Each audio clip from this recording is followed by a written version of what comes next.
Olá, meus amados irmãos, minhas amadas irmãs. Eu quero cumprimentar com você mais uma vez com a graça e a paz do nosso Senhor Jesus Cristo. Espero que você esteja bem, com você e sua família. Particularmente quero pedir orações por meu irmão, que se chama Hélio, está no hospital, na UTI e precisando muito das nossas orações. Temos orado também por nossa irmã Vânia, da Igreja Maranata. Peço que estejamos juntos, num só coração, voltados para o Senhor, pedindo por essas pessoas queridas. Quero convidar você para a reflexão da palavra, como sempre estamos sugerindo. Reúne aí seu povo, que você possa trazer aí sua mente, seu coração, cativos ao Senhor Jesus Cristo, aos pés do Senhor, para que você possa tirar tudo aquilo que possa atrapalhar a sua atenção agora e você ter a sua mente, seu coração voltados para o nosso amado Senhor Jesus. Quero te convidar à leitura e à reflexão no texto de Mateus capítulo 14, versículos de 22 até o 33. Mateus capítulo 14, 22 a 33.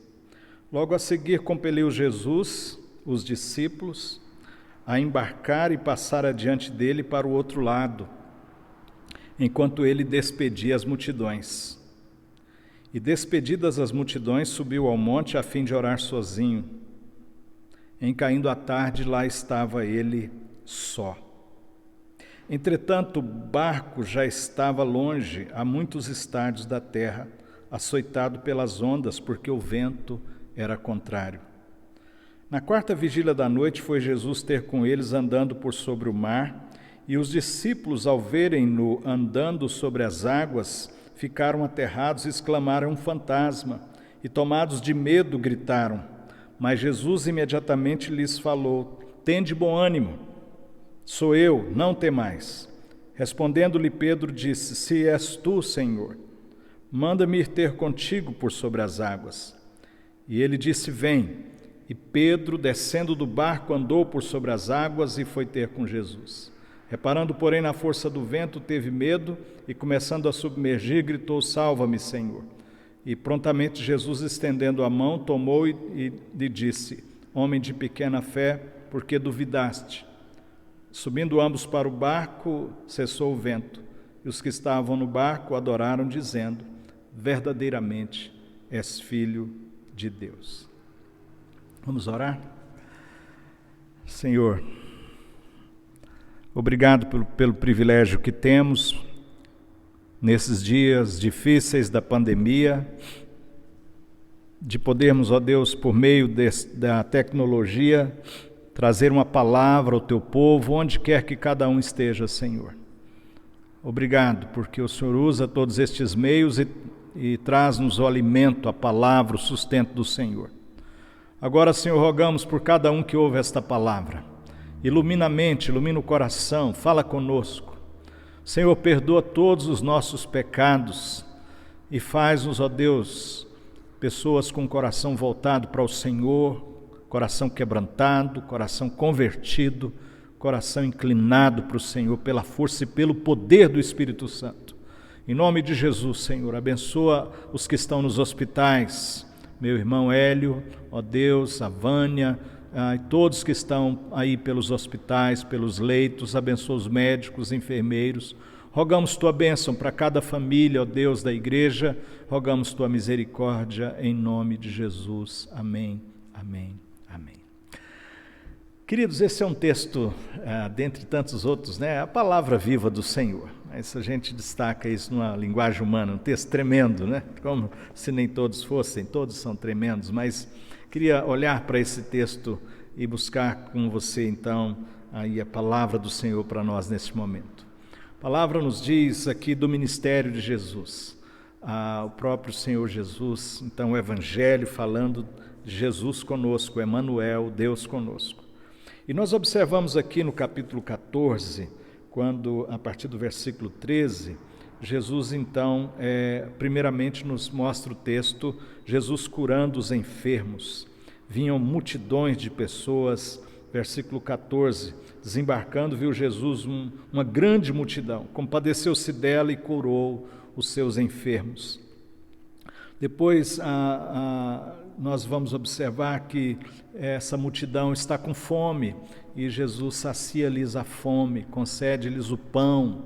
Então Jesus ia fazendo o seu ministério, multidões, operando curas, milagres, trazendo também o pão.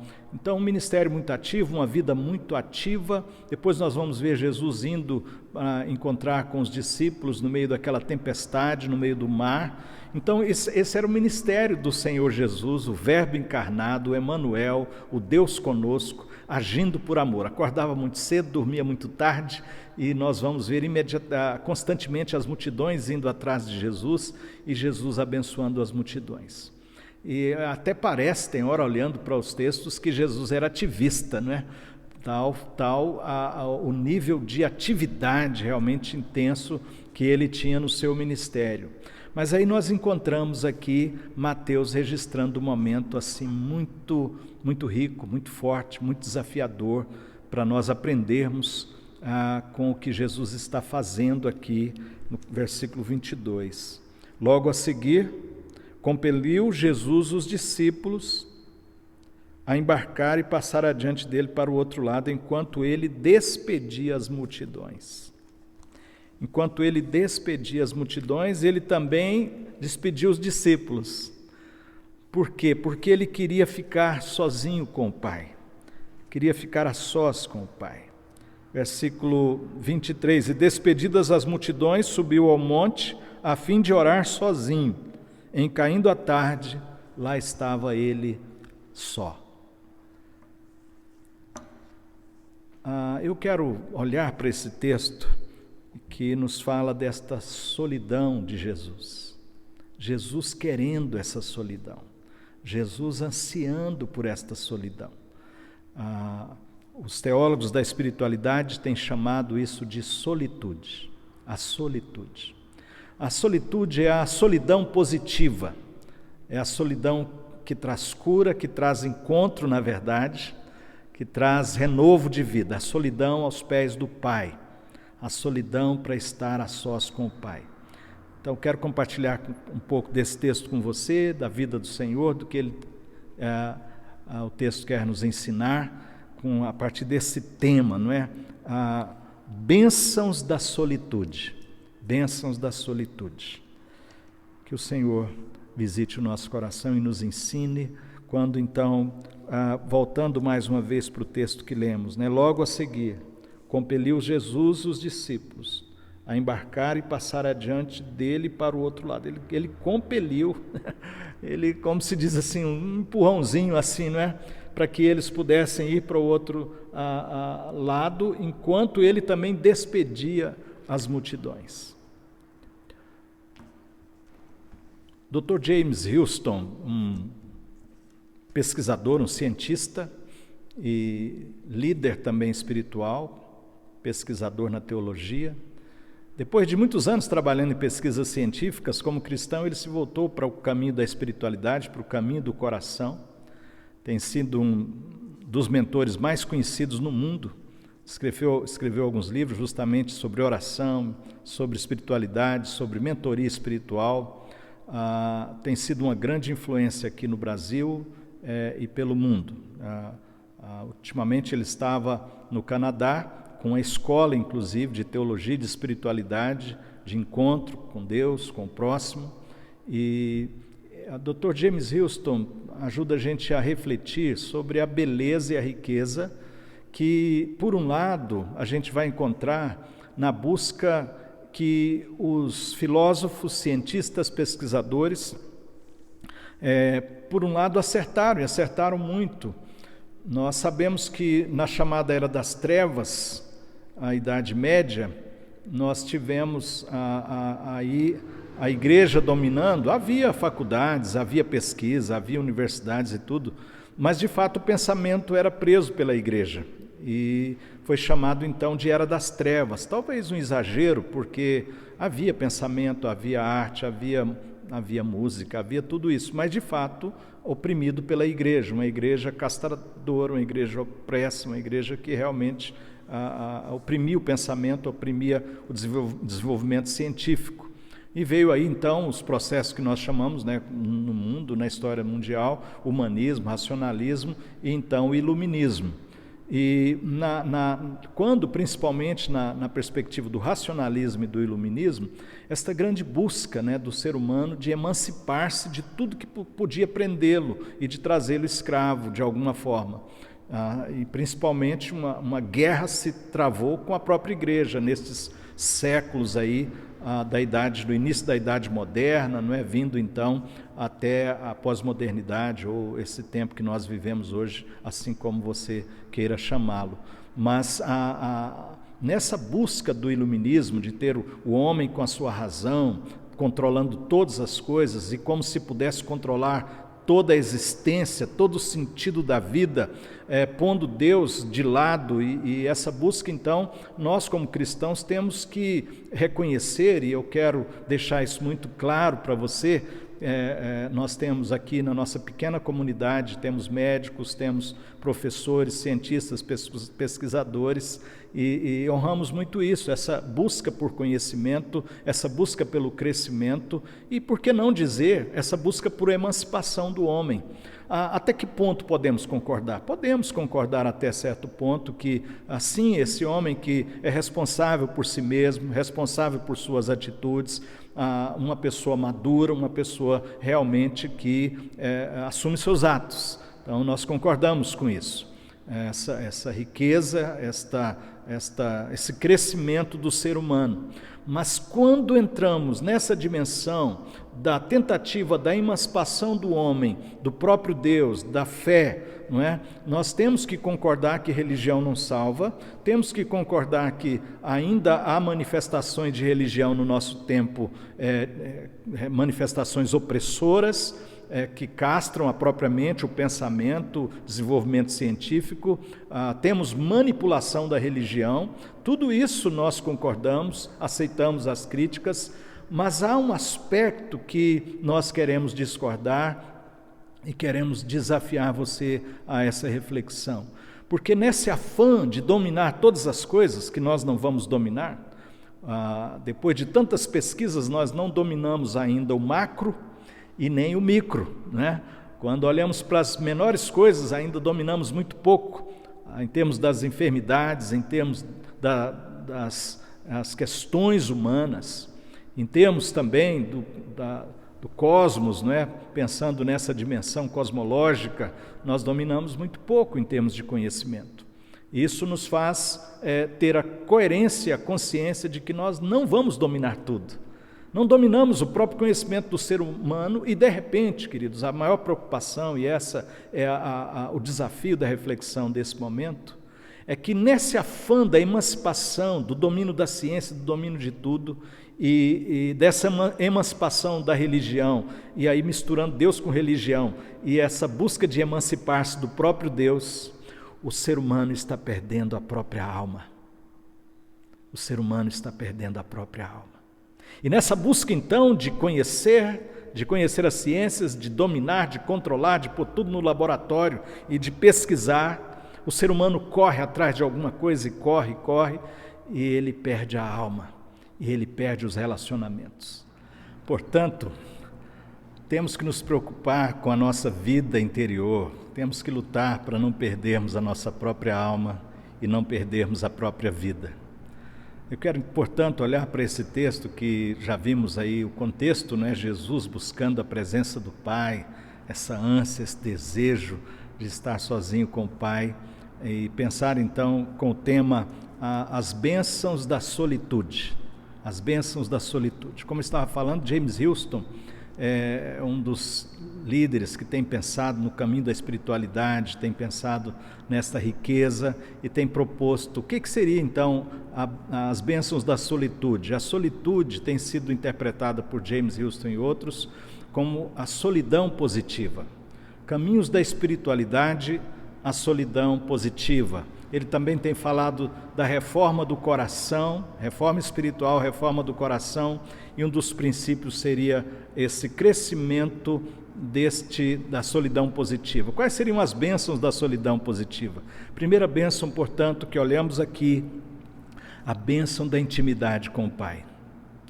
Queridos, nós podemos, como o próprio Jesus disse, nós podemos ganhar o mundo inteiro e perder a nossa alma. Você pode ganhar o mundo inteiro, dinheiro, bens, materiais, ciência, pesquisa, títulos, mas você pode perder a sua alma, perder a sua vida.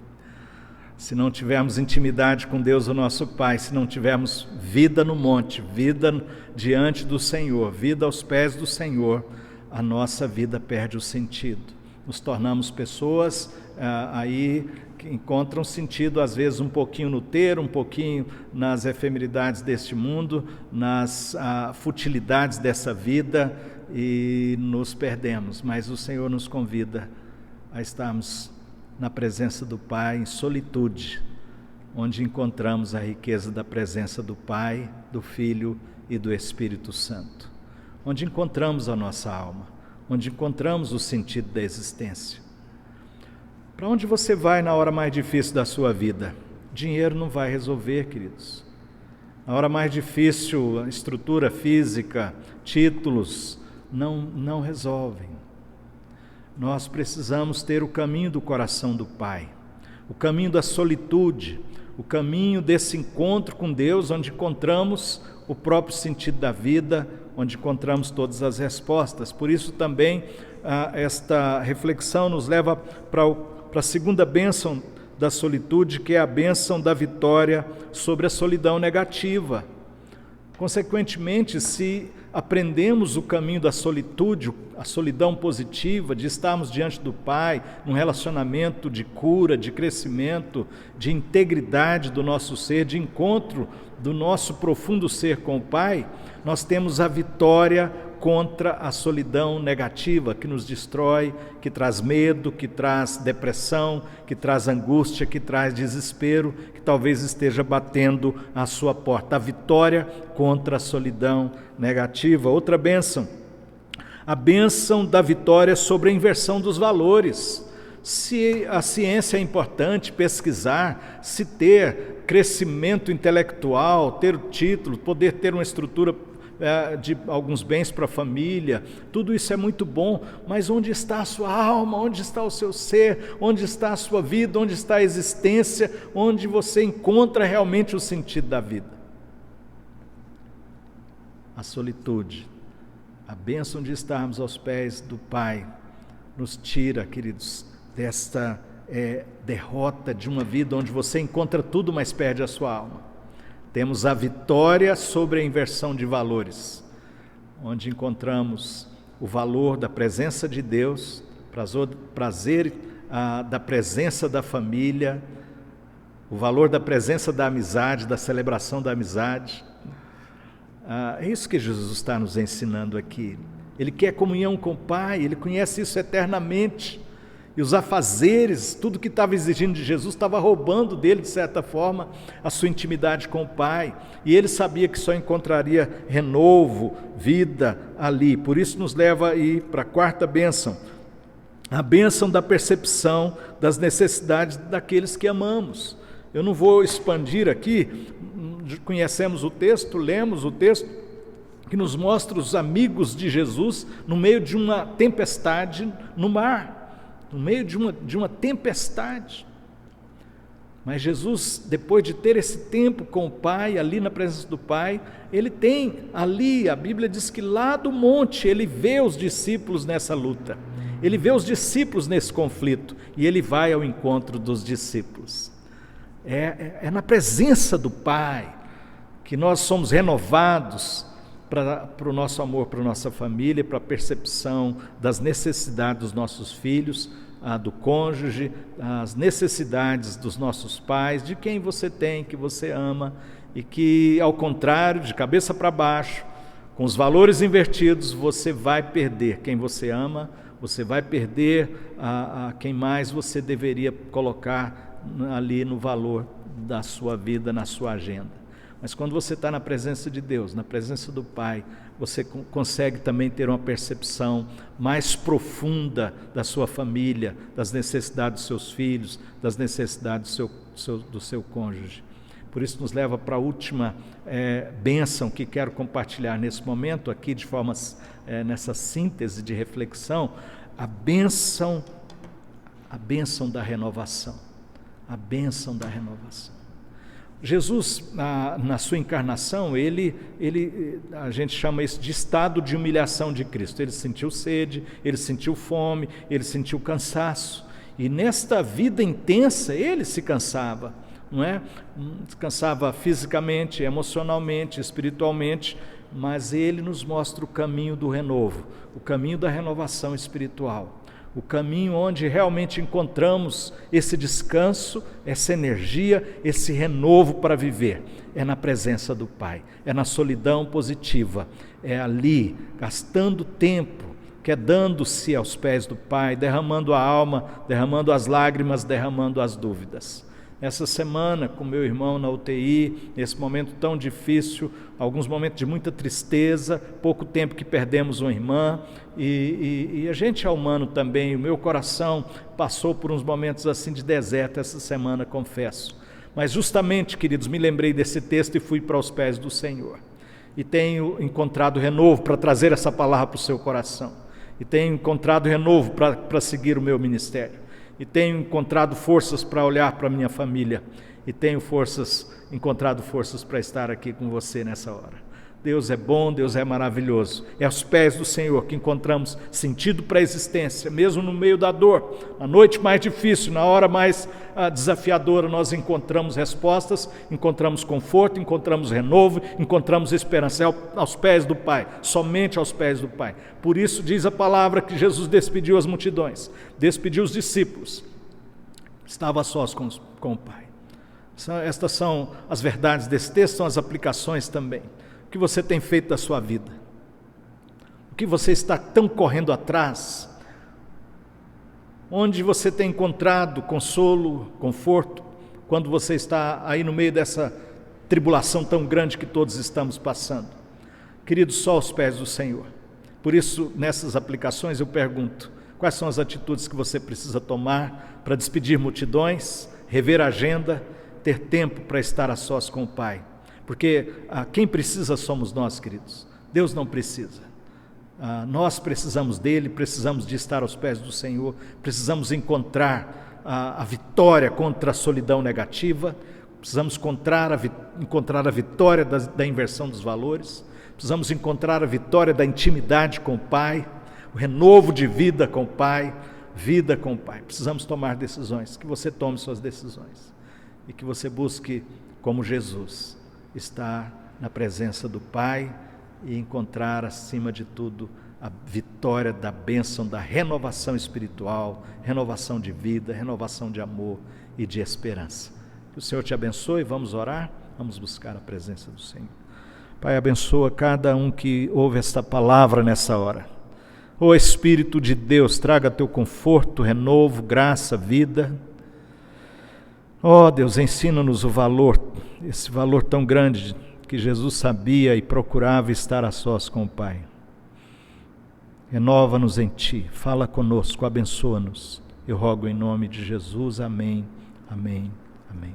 Recebam a bênção, queridos, e que a graça do nosso Senhor Jesus Cristo, o amor de Deus, o nosso amado, maravilhoso e eterno Pai, que a comunhão e as consolações do Espírito Santo de Deus sejam sobre todos vós, sobre todo o povo de Deus, espalhado pela face da terra, agora e para sempre. Amém, amém.